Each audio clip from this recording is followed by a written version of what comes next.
Episode 23, wanneer God stil is. Ek het op 'n tyd gevoel dat God stil is, maar nie kwaad nie, net weg. En ek het gebid, maar my woorde het soos klippe in water geval, sonder terugklank. En dit was my baie moeilik om te glo, wanneer die hemel nie antwoord nie.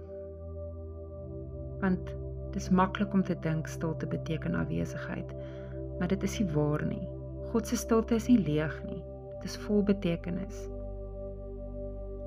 En ek het toe besef, hy was nie stil omdat hy niks wou sê nie.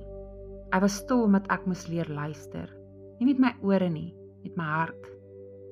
Want soms is die antwoord nie in klanke nie, maar in vrede wat bly, selfs wanneer niks verander.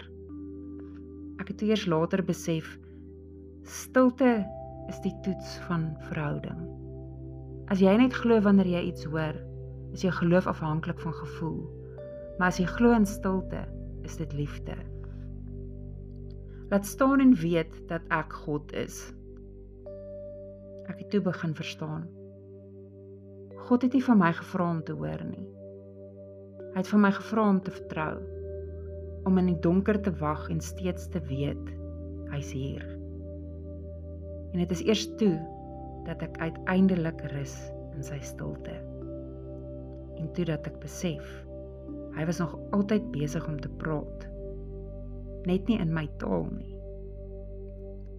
Stilte was nooit leeg nie, dis hoe God fluister. En is vir my vreemd, hoe sy afwesigheid soms net 'n nuwe vorm van teenwoordigheid is.